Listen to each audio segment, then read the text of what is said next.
Oke, selamat siang teman-teman semuanya di YouTube channel, di 3i Networks channel. Senang bisa ketemu lagi dengan teman-teman semuanya. Dan semoga kita semuanya sehat selalu ya teman-teman ya. Dan kali ini saya ingin ajak teman-teman semuanya untuk ngobrol-ngobrol santai mengenai seberapa penting sih insurance, investment, dan income dalam hidup kita. Oke, teman-teman, kalau menurut teman-teman bagaimana? Mungkin teman-teman juga bisa kasih pendapat ya. Kalau pertanyaannya seberapa penting insurance, investment, income, berarti kita mesti lihat beberapa aspek nih, teman-teman ya, supaya kita bisa menjawab pertanyaan tersebut. Oke, langsung aja teman-teman, saya ingin ajak teman-teman semuanya untuk masuk ke beberapa artikel yang sudah saya coba cari ya dari Google. Teman-teman semuanya, saya mencoba mencari tahu berapa sih gaji seseorang kalau bekerja di perusahaan swasta begitu ya. Nah, kalau kita lihat, saya ambil datanya dari CNBC Indonesia, ini Maret 2019 ya. Gaji terendah hingga tertinggi di perusahaan Indonesia. Nah, ini ada di bidang kesehatan ya, seorang suster, pengalaman kerja 3-5 tahun dengan penghasilan 4 juta. Tapi bisa juga seorang sales director yang sudah 15 tahun bekerja 180 juta. Ini kita lihat dari sudut pandang terendah hingga tertinggi di satu perusahaan ya, di Indonesia. Lalu ada yang dari farmasi, kontraktor, dan memang kita bisa lihat rata-rata minimumnya di sekitar 4 jutaan itu. Nah, ini pertambangan lumayan besar, 15 juta. Mungkin Anda tertarik ya masuk ke pertambangan ya. Jadi memang bervariasi dan rata-rata di kisaran 4 juta nih untuk pengalaman yang masih pendek ya, jangka waktunya teman-teman, 4 jutaan gitu. Variasinya cukup menarik ya, bisa sampai puluhan juta, bisa sampai ratusan juta, tetapi memang perlu jabatan khusus nih untuk yang sampai puluhan juta ini.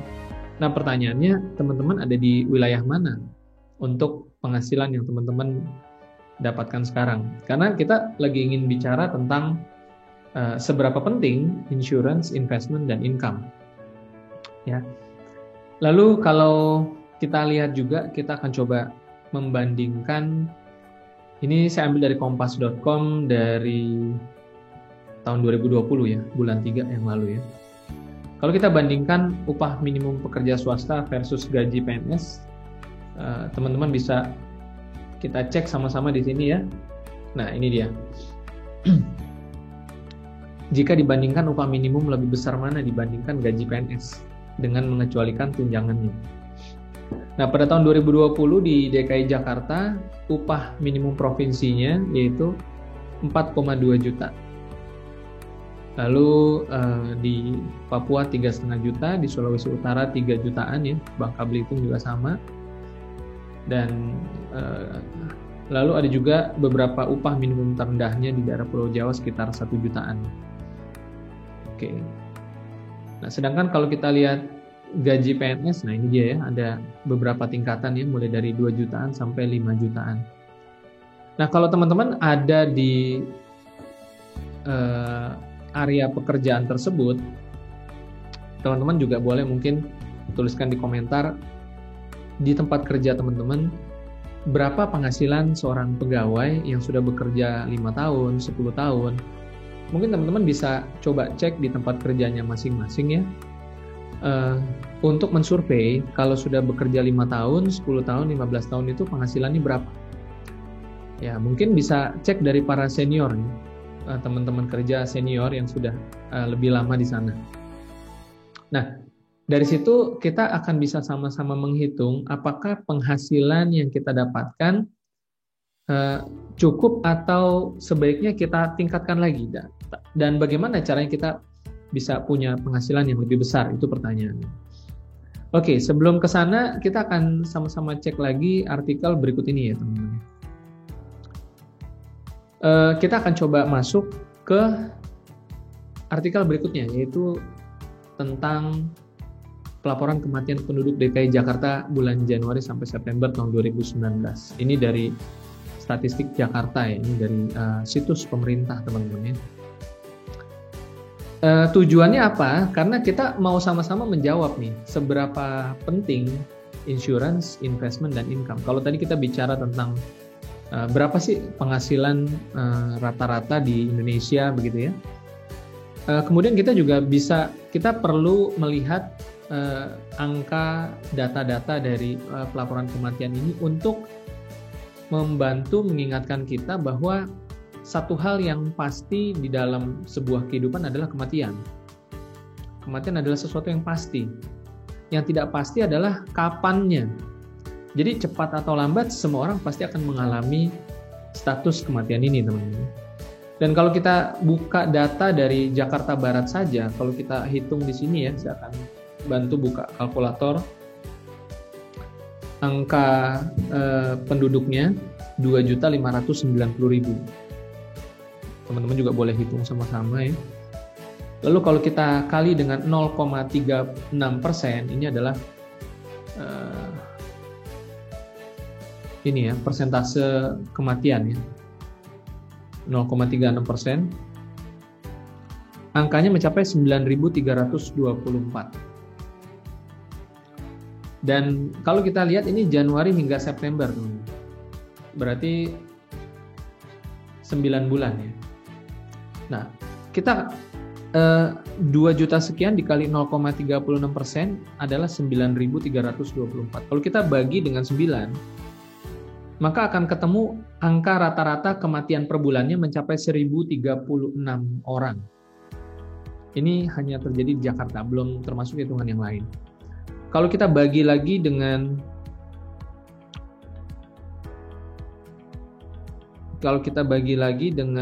30 hari, maka kita akan menemukan 34 kematian per hari di Jakarta Barat.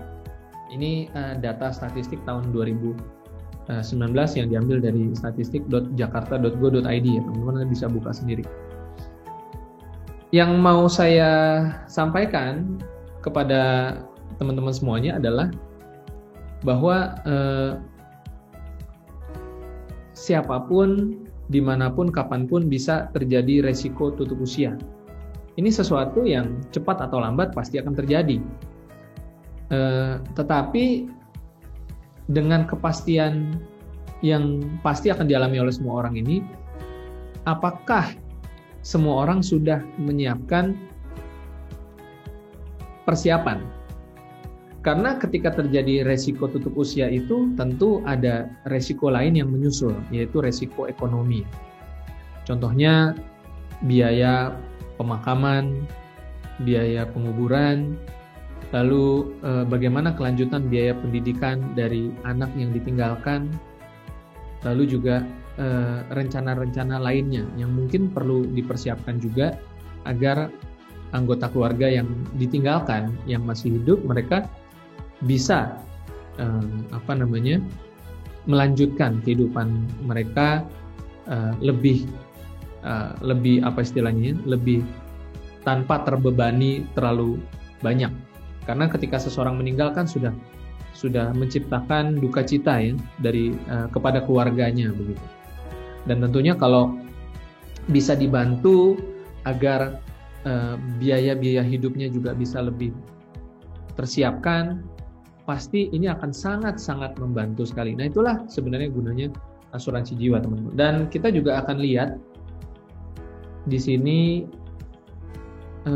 ada satu artikel lagi dari kumparan.com yang ingin saya sampaikan. Saya ajak teman-teman lihat ya. Ini Februari 2019. Saya ambil ya. Jadi teman-teman ternyata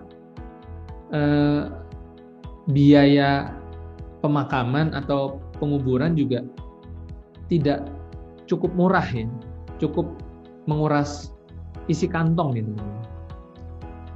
Nah ini sekitar 4 jutaan ya. Dan memang harganya bervariasi ya, ada yang lebih mahal, ada yang lebih murah, tapi tentunya butuh biaya. Bayangkan ketika kita kehilangan seseorang dan orang itu adalah orang yang penting buat kita, kita sudah mengalami duka cita yang mendalam, tetapi kita juga masih harus mengurus biaya-biayanya. Tentu ada beban yang perlu ditanggung oleh keluarga. Dan karena itu, setiap orang memiliki asuransi jiwa, maka akan sangat membantu sekali sebagai tanda kasih diri kita kepada keluarga yang kita tinggalkan. Memang ini konsepnya adalah sedia payung sebelum hujan. Jadi teman-teman, ada yang beranggapan asuransi jiwa adalah menolak resiko. Sebenarnya bukan. Asuransi jiwa tidak berarti kita menolak resiko, karena resiko tidak bisa dihindari. Yang kita bisa lakukan adalah sedia payung sebelum hujan, bahwa kita sama-sama mengerti dan memahami ada dampak ekonomi yang timbul setelah terjadinya musibah meninggal dunia. Belum lama ini kita semua berduka dengan sebuah peristiwa besar, maskapai penerbangan yang jatuh dan menimbulkan korban jiwa yang banyak ya. Dan kita semuanya sama-sama melihat berita betapa sedihnya anggota-anggota keluarga yang ditinggalkan. Saya sendiri sempat menonton seorang ibu yang menangis ketika prosesi tabur bunga di lokasi terjatuhnya pesawat tersebut, dan beliau mengatakan bahwa almarhum suaminya sebenarnya juga sudah lama tidak pulang dan almarhum masih punya hutang untuk membiayai anak-anaknya. Ini satu peristiwa yang sangat menyedihkan sekali kalau kita menontonnya, dan semoga ibu tersebut juga mendapat ketabahan dan kesabaran ya teman-teman. Namun dari kejadian itu kita bisa sama-sama setuju dan sepakat betapa pentingnya asuransi jiwa untuk semua orang. Karena setiap dari kita pasti memiliki tanggungan, pasti memiliki beban ekonomi, entah untuk anak, entah untuk pasangan, suami ataupun istri di rumah, entah untuk keluarga, orang tua, mertua, adik, ya, orang-orang yang menurut kita perlu dibantu, mungkin bahkan anak-anak yatim yang diasuh oleh kawan-kawan semuanya, oleh kita semua. Ya, mungkin seperti itu. Sehingga kita semua memiliki tanggung jawab ekonomi, dan itulah fungsinya asuransi jiwa, teman-teman. Penting sekali. Paling tidak akan membantu mengurangi beban ekonomi keluarga yang ditinggalkan jika resiko tersebut terjadi pada diri kita, teman-teman. Lantas kemudian yang berikutnya adalah bagaimana dengan investment, ya. Teman-teman semuanya, kalau kita tadi sudah sedikit menengok tentang income, tentang insurance, bagaimana dengan investmentnya? Ya, bagaimana dengan investment? Investment ini adalah investasi, teman-teman. Kita mau melihat dengan data-data ketiga hal ini sebenarnya penting nggak? Penting nggak untuk kita siapkan? Dan apa yang kita bisa lakukan?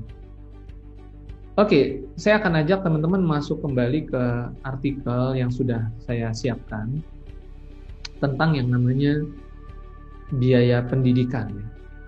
Teman-teman mungkin saat ini adalah orang tua, memiliki keluarga muda dengan anak yang masih usia di bawah 5 tahun. Sama seperti saya, anak saya pun baru berusia 5 tahun ya. Ada jenjang pendidikan yang harus disiapkan biayanya, teman-teman. Dan kalau kita buka biaya pendidikan di Jakarta 2020, teman-teman bisa menemukan banyak referensi ya, dari berbagai website ya di sini. Bahkan saya tadi lihat ada, ini dia, biaya kuliah program studi kedokteran di mana angkanya fantastis ya teman-teman ya, puluhan juta sampai ratusan juta rupiah begitu. Bahkan ini juga ada contohnya ya, beberapa juta begitu ya. Nah, ini lalu ada lagi yang 4 jutaan ya. Ini baru biaya pendidikan teman-teman. Jadi ada banyak referensi yang teman-teman bisa dapatkan melalui Google ya. Tentunya ini membantu kita melihat bahwa yang namanya biaya pendidikan itu cukup besar, teman-teman. Nah, apakah teman-teman sudah menyiapkan cicilan untuk menabung untuk masa depan? Lantas bagaimana dengan anak-anak muda yang berharap ingin menikah dengan biaya sendiri? Ya, para milenial. Ini saya siapkan artikelnya dari cermati.com ya. Ada 11 rincian biaya nikah yang perlu disiapkan milenial. Ini artikel Februari 2020. Dan contoh yang pertama, biaya hantaran ya, estimasi 5 juta. Biaya mahar, estimasi 7,5 juta. KUA, ya, mungkin di sini cukup murah ya, ada sekitar 600.000. Lalu ada cincin kawin ya, sekitar 6 jutaan. Biaya wedding organizer ya, sekitar 8 jutaan. Biaya gedung sekitar 5 juta, apa ini? Ada yang mulai dari 5 juta sampai 30 juta ya, bervariasi ya. Biaya catering ada sekitar 10 jutaan ya. Lalu biaya undangan, souvenir sekitar 2,5 juta sampai 4 jutaan. Biaya rias, baju pengantin sekitar 8 jutaan. Biaya dokumentasi sekitar 8 jutaan. Tambahan lain sekitar 3 jutaan. Dan kalau kita total-total berarti sekitar 70 sampai 150 jutaan yang murah, yang hemat ya. 150 sampai 300 jutaan yang cukup mewah nih teman-teman. Nah, jadi teman-teman semuanya, bagaimana kita bisa mempersiapkan rencana masa depan yang penuh dengan harapan, tetapi juga penuh dengan ketidakpastian. Betul ya? Rekan-rekan semuanya di 3i Network Channel, masa depan belum terjadi. Masa depan penuh dengan harapan. Kita ingin sekolah tinggi, kita ingin punya mobil, kita ingin punya rumah, ya, segala macam impian yang mau kita wujudkan. Berapa biayanya? Berapa cicilan yang harus kita siapkan setiap bulannya untuk mencapai impian-impian tersebut? Lalu bagaimana dengan resiko? Masa depan bukan hanya diisi dengan harapan, masa depan juga diisi dengan resiko. Nah, apakah teman-teman sudah menyiapkan juga persiapan untuk menghadapi resiko-resiko tersebut? Lantas, dengan penghasilan yang teman-teman miliki saat ini, apakah cukup untuk menghadapi resiko dan mempersiapkan harapan-harapan di masa depan? Karena itulah, jawabannya, solusinya diberikan oleh perusahaan Sentral Asia Raya, CAR, melalui 3i Networks, teman-teman. Insurance, investment, dan income. Dan saya ingin memperlihatkan kepada teman-teman semuanya satu slide ya yang sudah saya siapkan juga di sini, yaitu tentang ilustrasi. Apa yang teman-teman dapatkan jika Anda adalah seorang anak muda berusia 28 tahun yang bersedia untuk mempersiapkan rencana masa depan lebih awal. Ingat, masa depan terdiri dari resiko dan harapan-harapan. Harapan yang ingin kita wujudkan dan resiko yang mungkin terjadi. Ya. Rekan-rekan semuanya, ilustrasi ini akan menunjukkan kepada kita seorang anak muda berusia 28 tahun yang rela menyisihkan setiap bulannya 1 juta rupiah untuk mulai merencanakan harapan-harapan di masa depan melalui nilai tunai investasi. Tetapi juga anak muda ini mengerti ada resiko di masa depan yang bisa saja timbul. Dan karena itu, dengan premi 1 juta ini, tersedia asuransi jiwa uang pertanggungan senilai 60 juta rupiah yang akan sangat berguna untuk keluarga anak muda ini apabila terjadi resiko sebelum berusia 74 tahun. Karena kita tidak pernah tahu, resiko bisa jadi dekat, bisa jadi masih jauh, teman-teman. Nah, akan tetapi, anak muda ini mengerti setiap bulan dari gajinya dia paksakan untuk mencicil harapan-harapan dia di masa depan. 1 juta setiap bulan, 1 juta setiap bulan, dan akhirnya terkumpul selama 5 tahun membayar cicilan, memiliki proteksi 60 juta, dan memiliki nilai investasi di kisaran 50-an juta rupiah yang bisa digunakan untuk mewujudkan harapan-harapan anak muda ini. Bisa jadi anak muda ini memiliki cita-cita yang lebih besar lagi. Barangkali di usia 50 tahun, dia ingin menggunakan uangnya untuk jalan-jalan ke luar negeri, ke Eropa misalkan. Dibutuhkan sekitar 40 juta rupiah. Dan menariknya, jika investasinya tidak pernah diambil, maka akan terus berkembang sampai usia 74 tahun. Jika pertumbuhan investasinya berjalan 6% per tahun, maka di usia 60 tahun angkanya bisa mencapai 229 juta rupiah.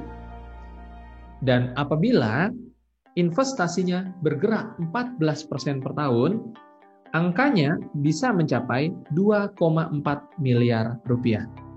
Bahkan jika angka kinerja investasinya mencapai 20% per tahun, angkanya bisa mencapai 12 miliar rupiah. Apa yang terjadi jika anak muda ini tidak pernah mengambil nilai tunainya sampai akhir masa kontrak asuransinya di usia 74 tahun?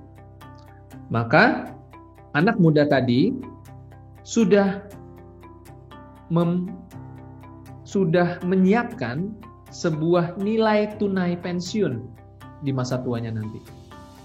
Jika pertumbuhan investasinya 6% per tahun, maka terkumpullah dana senilai 471 juta rupiah. Apabila ternyata investasinya bergerak dengan harga rata-rata 14% per tahun, maka nilainya akan terkumpul 14 miliar rupiah. Dan jika terjadi pertumbuhan investasi 20% per tahun, maka akan tercapai 154 miliar rupiah. Usia seseorang memang tidak ada yang tahu. Ada yang berumur sampai 80 tahun. Ada yang berumur sampai 90 tahun. Paling tidak, teman-teman semua, dengan mencicil untuk masa depan kita hanya 5 tahun saja, maka kita sudah mempersiapkan resiko yang mungkin terjadi sambil mempersiapkan harapan-harapan untuk diwujudkan di masa yang akan datang. Jangan lupa, 3i Network juga bicara tentang penghasilan.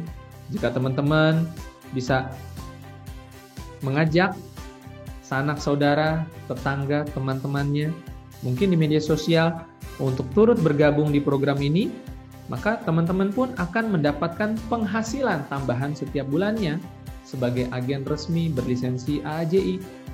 Setiap kali jaringan ini bertumbuh, teman mengajak teman, maka aset penghasilan teman-teman juga akan terus bertambah dari waktu ke waktu. Sangat menarik sekali, teman-teman ya. Nah, jadi dengan ini teman-teman menjadi lebih bisa menjawab nih, seberapa penting sih insurance, investment, dan income. Seberapa penting 3i Networks dalam kehidupan kita, yang bisa memberikan proteksi terhadap resiko yang bisa saja terjadi kepada siapapun, dimanapun, kapanpun, sekaligus investment dalam membangun harapan-harapan di masa depan yang perlu kita cicil dari sekarang, yang nilainya tidak murah, teman-teman. Dan tentu saja income, penghasilan yang kita butuhkan setiap bulannya, yang saya percaya kita butuh penghasilan yang lebih besar. Bekerja saja, mendapatkan gaji, rasanya tidak aman. Tapi kalau kita bisa ikut berbisnis di 3i Networks, menggunakan waktu-waktu 1 jam setiap harinya, belajar dan berusaha untuk mengerti dan memahami, maka di kemudian hari, teman-teman akan memiliki aset yang bisa memberikan penghasilan terus-menerus seumur hidup, bahkan bisa diwariskan. Nah, teman-teman semuanya, bagaimana pendapat teman-teman semua? Apakah menurut teman-teman semuanya, insurance, investment, dan income sesuatu yang penting? Jika iya, Anda bisa tinggalkan komentarnya di bawah ya, dan kita akan bahas hal-hal lainnya kemudian hari tentang 3i Networks lebih banyak lagi, agar teman-teman juga bisa lebih mengerti lebih dalam lagi tentang 3i Networks, produknya, dan juga marketing plan-nya. Terima kasih teman-teman semuanya, selamat siang, semoga video ini bermanfaat untuk teman-teman semuanya. Sampai jumpa lagi, Go Crown!